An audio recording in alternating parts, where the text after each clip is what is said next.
मानव भूगोल के क्षेत्र, उपक्षेत्र, उसके दायरे की बात करें तो हमें पुनः ख्याल करना होगा कि यह एक बहुत लंबे क्रमिक विकास के अध्ययन का विषय है और समय के साथ साथ इसका संबंध अन्य विषयों से भी होने लगता है। इसमें जो अनेक परिवर्तन हुए उसमें उसके संबंध अन्य विषयों से बढ़े और साथ ही ये भी देखना या सोचना ज़रूरी है कि ये जो दूसरे विषयों के साथ बढ़ते संबंधों का परिणाम ये भी हुआ कि मानव भूगोल का अपना खुद का क्षेत्र बहुत व्यापक होता चला गया। इसका जो मुख्य बिंदु रहा इसके क्षेत्र उपक्षेत्र का, इसमें मूल रूप से जनसंख्या या मानव इसका केंद्र बना रहा। इससे हम अनेक पक्ष इसको इसमें शामिल किए जा सकते हैं, शामिल कर सकते हैं। उदाहरण के लिए सबसे पहला प्रदेश की जनसंख्या, उसकी क्षमता और मानव भूमि का अनुपात। ये प्रदेश शब्द का अर्थ यहाँ कोई राज्य नहीं है, प्रदेश का अर्थ है एक क्षेत्र। क्योंकि यदि हमें किसी इन बातों पर जनसंख्या का प्रभाव या जनसंख्या की क्षमता और उसका भूमि से उसका अनुपात यदि इसका अध्ययन करना है तो किसी एक निश्चित क्षेत्र को हमें लेना होगा। तो इस प्रकार पहला बिंदु प्रदेश की जनसंख्या, उसकी क्षमता और मानव भूमि का अनुपात। दूसरा बिंदु है प्रदेश के सांस्कृतिक साधनों का मूल्यांकन। तीसरा बिंदु मानव समुदाय द्वारा प्राकृतिक संसाधनों के उपयोग से निर्मित सांस्कृतिक भूमि स्वरूप। इसके विस्तार पर हम बाद में जाएंगे, पर अभी आपको समझ लेना है कि तीसरा बिंदु है मानव समुदाय द्वारा प्राकृतिक संसाधनों के उपयोग से जो निर्मित हुआ है, जो भूमि स्वरूप निर्मित हुआ है, उसका सांस्कृतिक पहलू हमको देखना होता है इस विषय में। और चौथा बिंदु है प्राकृतिक व सांस्कृतिक वातावरण के क्रियात्मक संबंध से उत्पन्न मानव वातावरण का स्वरूप। मैं पुनः दोहरा दूं, प्राकृतिक व सांस्कृतिक वातावरण के क्रियात्मक संबंध से, उससे जो उत्पन्न हुआ है नया संबंध, तो मानव वातावरण का स्वरूप किस रूप में बदला, यह भी इसका एक क्षेत्र है, अध्ययन का क्षेत्र है।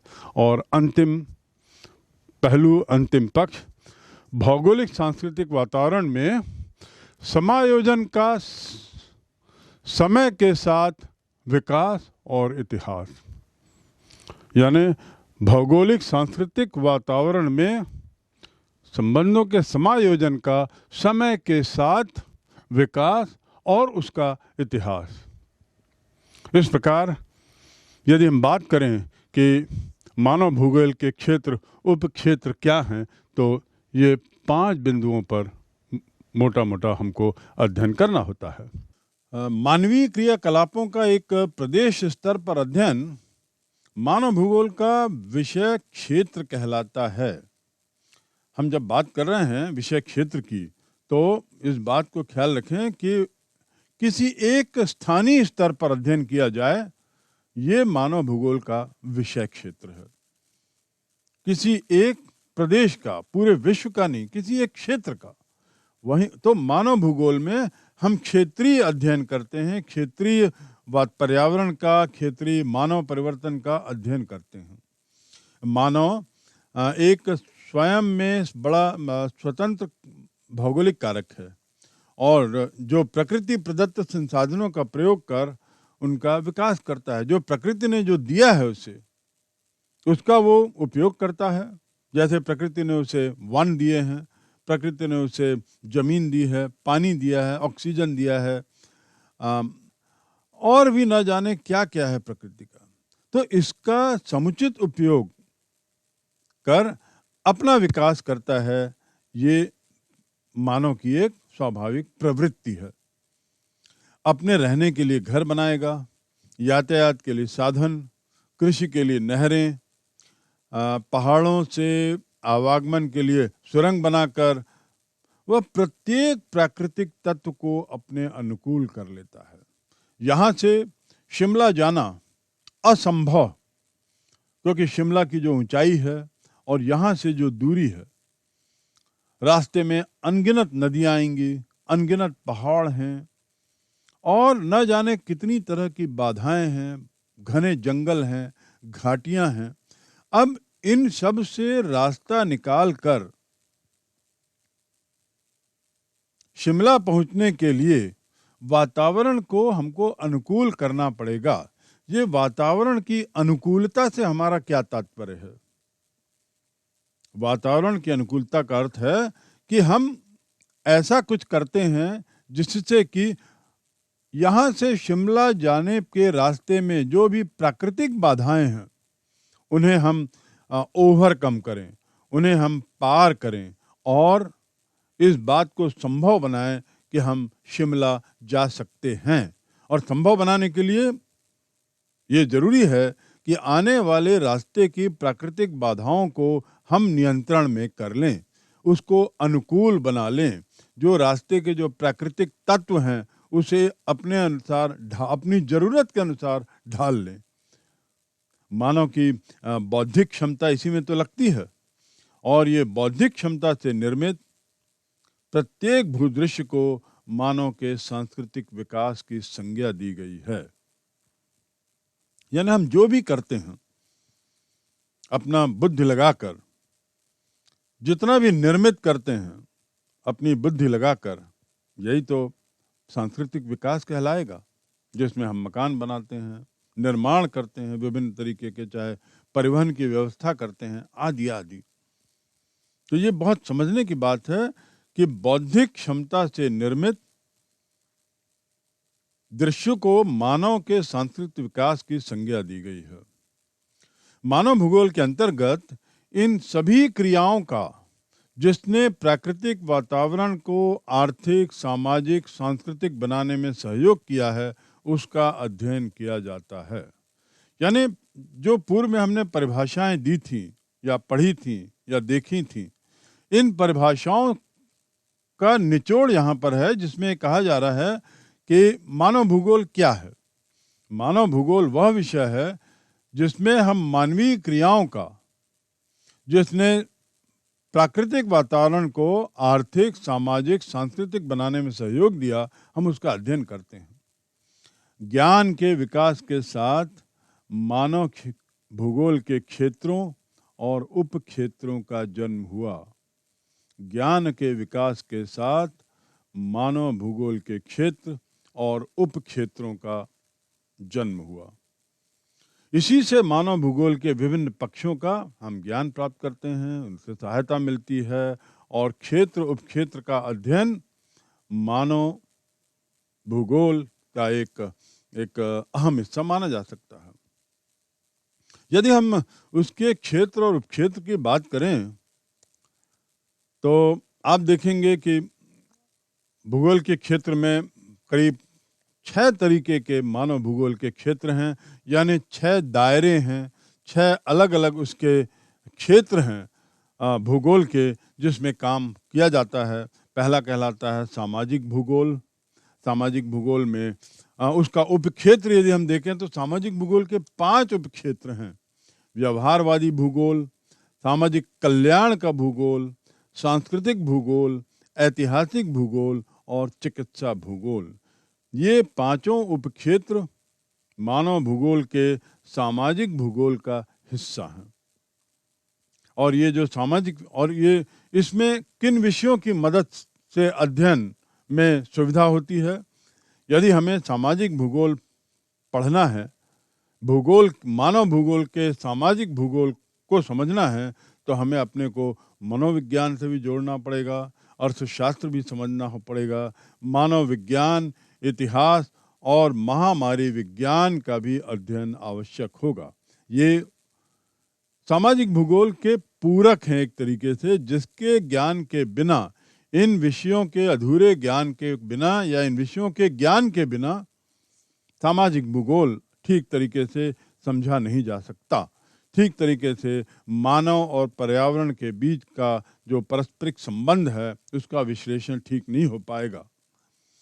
ऐसे ही दूसरा मानव भूगोल का क्षेत्र है नगरीय भूगोल, जिसमें हम मूलतः क्या पढ़ते हैं, नगर नियोजन, नगर कैसे बनते हैं, कैसे उनकी व्युत्पत्ति होती है, कैसे उनका उदय होता है, फिर उदय के बाद विकास होता है और अंततः वे जाके महानगर और आदि आदि का रूप लेते हैं और उनका योजना कैसे बनती है, कार्यान्वयन किस तरीके से होता है, ये नगरीय भूगोल में होता है। तीसरा जो भूगोल है मानव भूगोल का क्षेत्र, वो कहलाता है राजनीतिक भूगोल।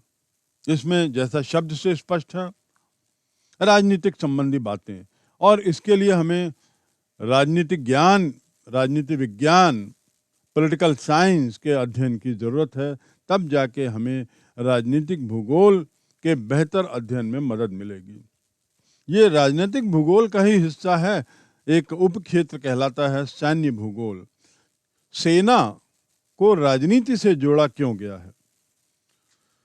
सेना जो है वह हमेशा दूसरे देश के लिए उसका उपयोग होता है।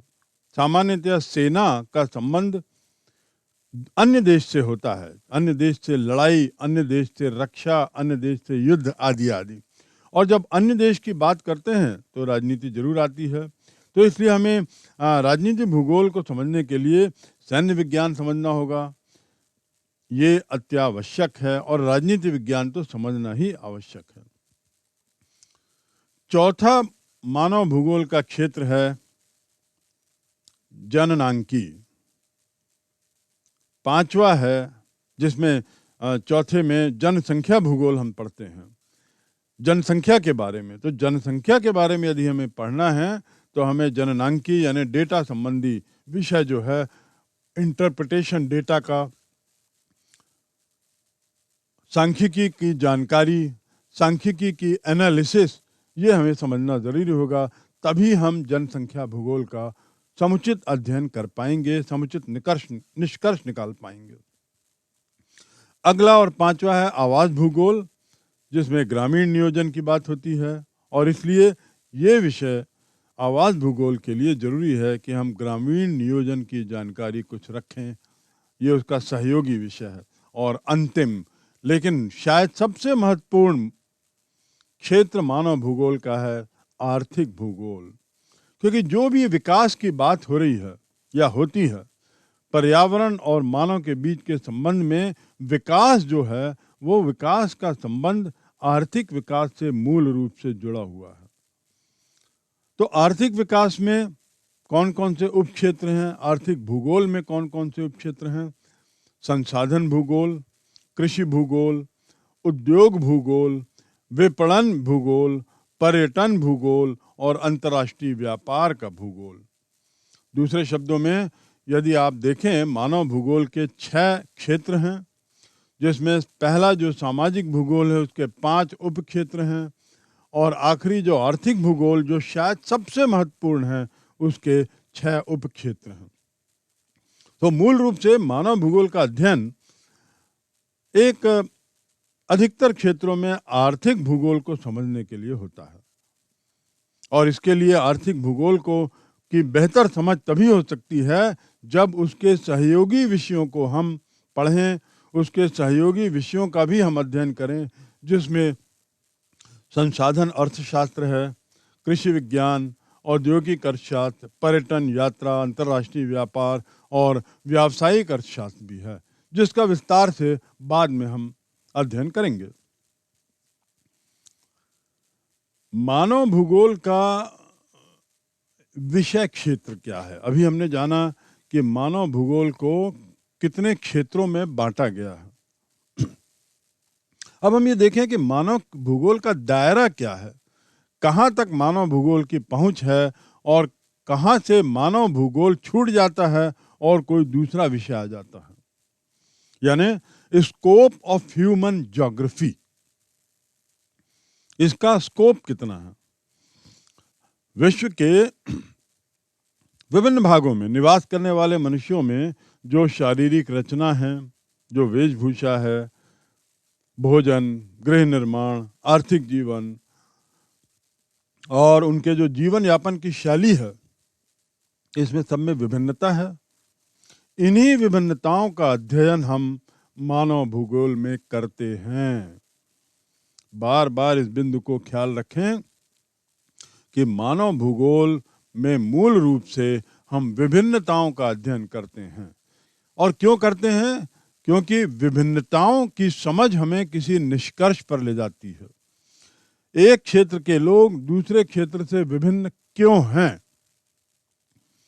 तो यही विभिन्नताएं मानव भूगोल के अध्ययन का सबसे मूल क्षेत्र है।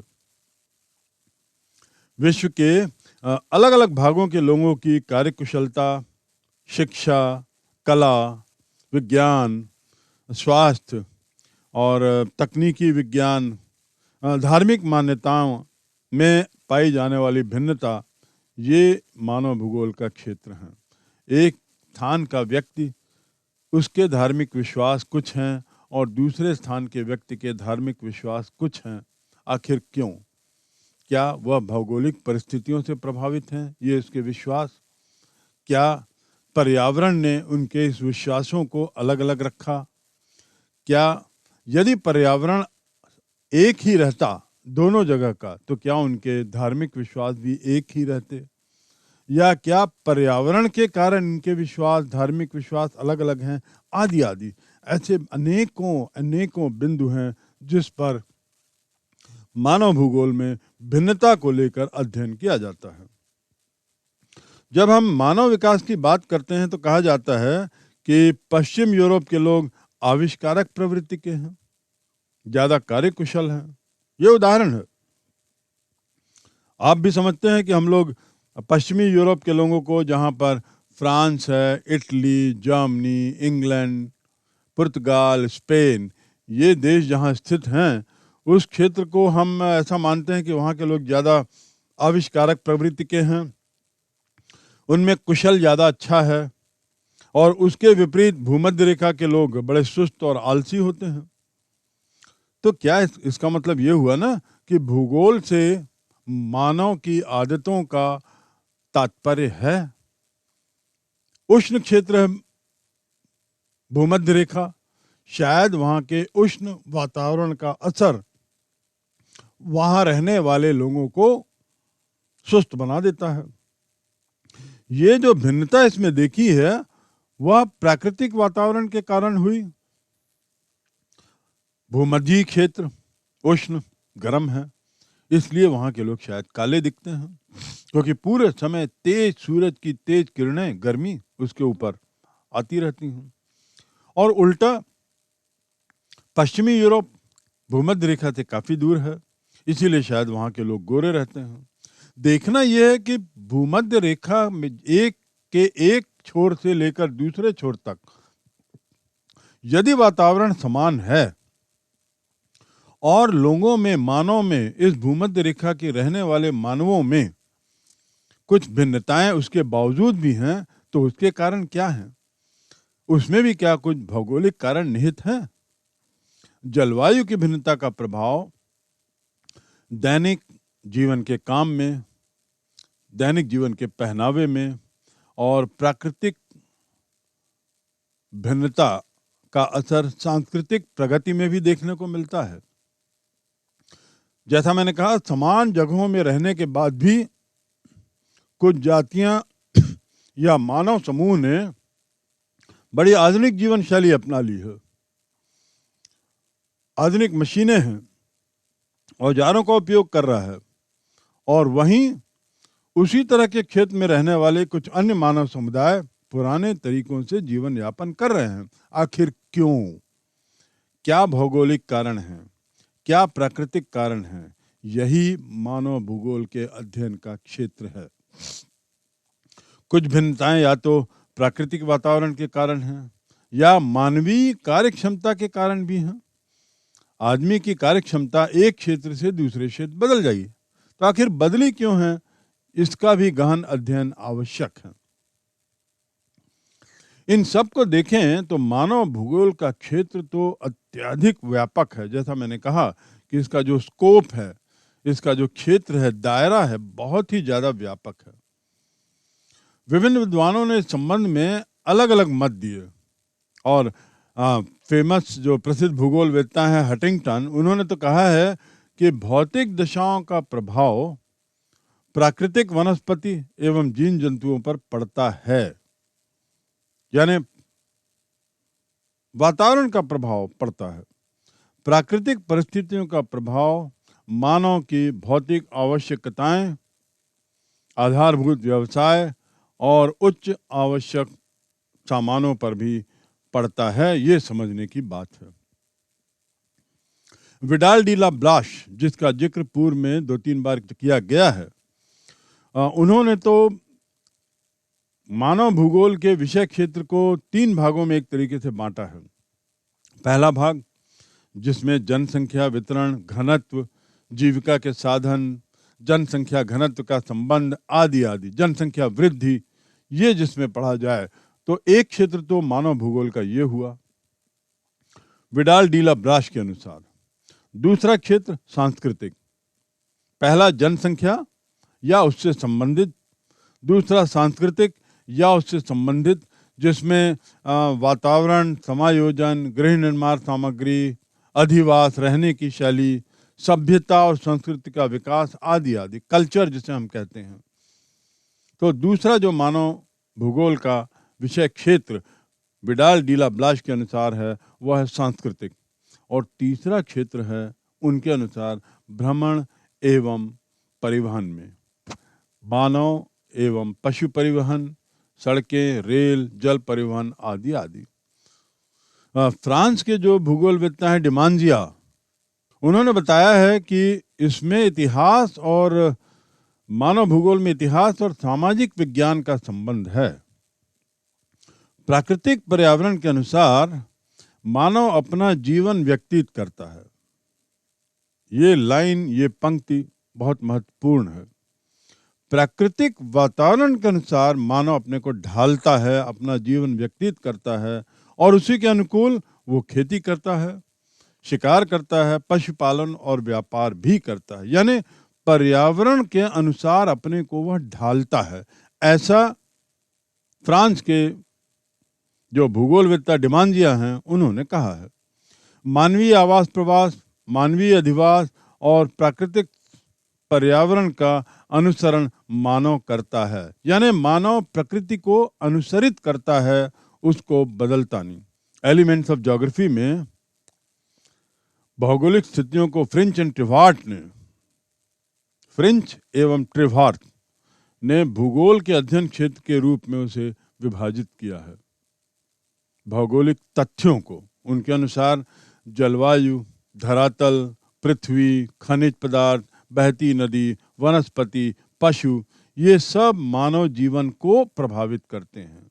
मानव कितना उनको प्रभावित करता है ये विषय नहीं है। उनके अनुसार विशेष मुद्दा है कि जलवायु, धरातल, मिट्टी आदि, नदी आदि, वनस्पति, पशु, ये मानव जीवन को प्रभावित करते हैं, मानव को प्रभावित करते हैं, और इसीलिए उसी के अनुसार मानव की जनसंख्या, बस्तियां, उत्पादन की दशाएं, परिवहन के साधन, व्यापार आदि का निर्धारण होता है। सभी भूगोलवेत्ताओं की विचारधारा में एक निष्कर्ष निकलता है। यदि इन भूगोलवेत्ताओं की विचारधाराओं का अध्ययन किया जाए तो ये स्पष्ट होता है कि मानव इस विषय का केंद्र बिंदु है। मानव भूगोल का केंद्र बिंदु मानव है। मानव पर प्रारंभ से प्रकृति का प्रभाव रहा।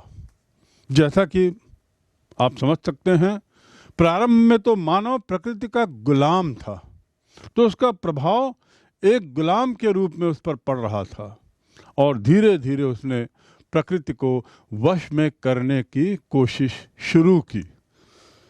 प्रारंभ से इसका प्रभाव तो रहा, वह प्राकृतिक शक्तियों का समायोजन भी करते रहा।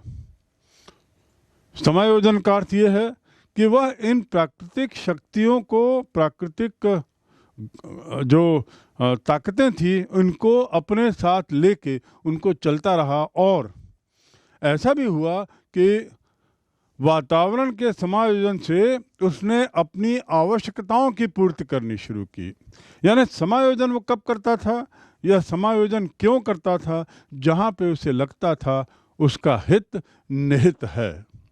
उदाहरण के लिए जैसे मैंने सुएज नहर की बात यदि करें तो यह एक ऐसा उदाहरण है जिसमें तत्कालीन समाज के लोगों ने, राजनीतिक समाज के लोगों ने सोचा कि सुएज नहर की लंबाई कम होने से फायदा होगा।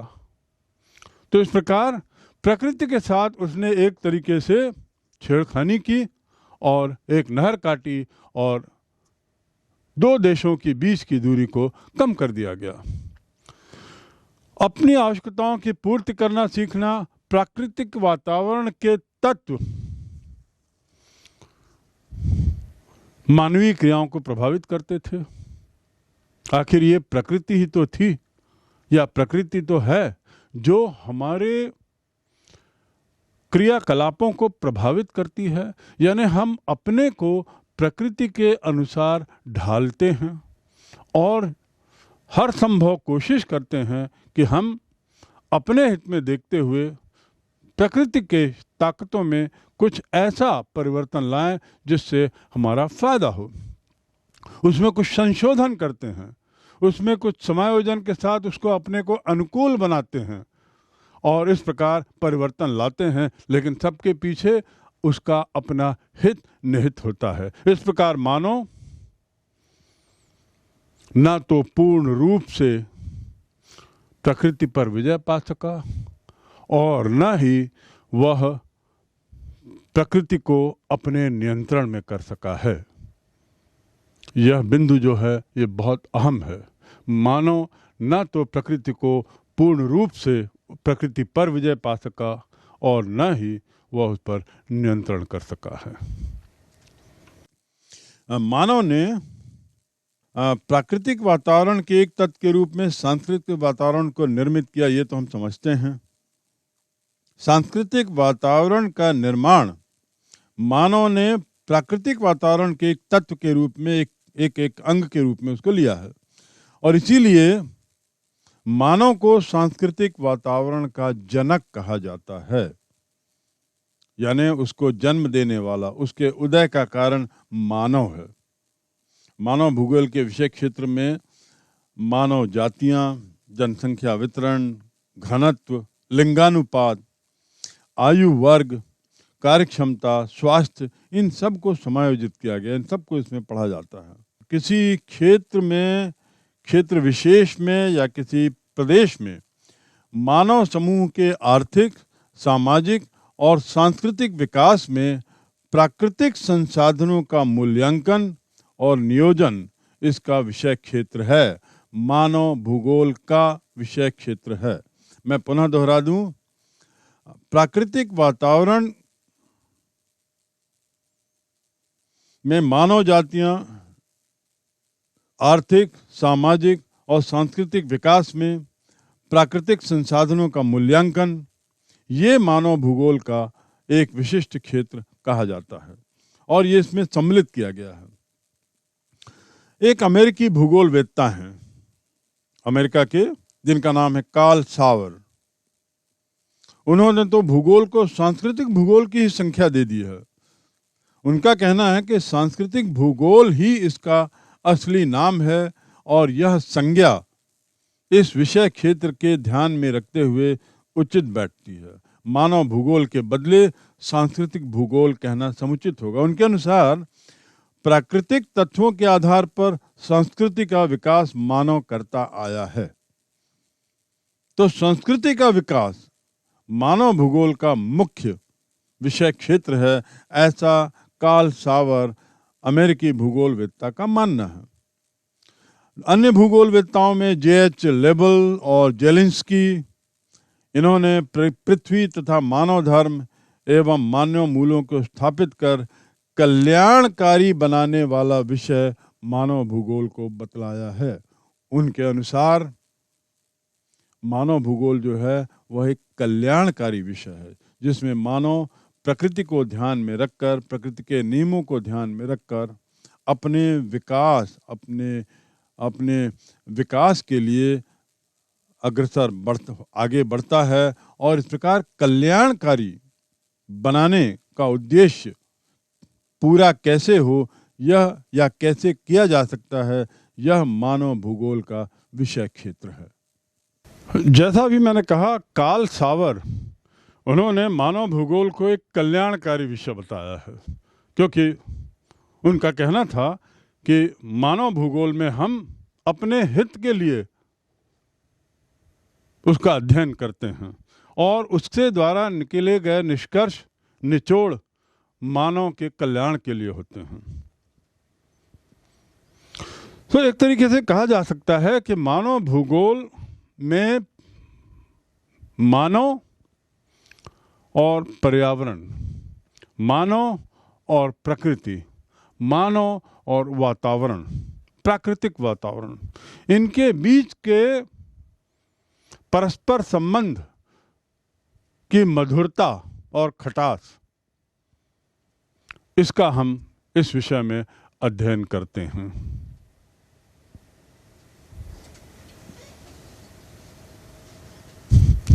Thank you.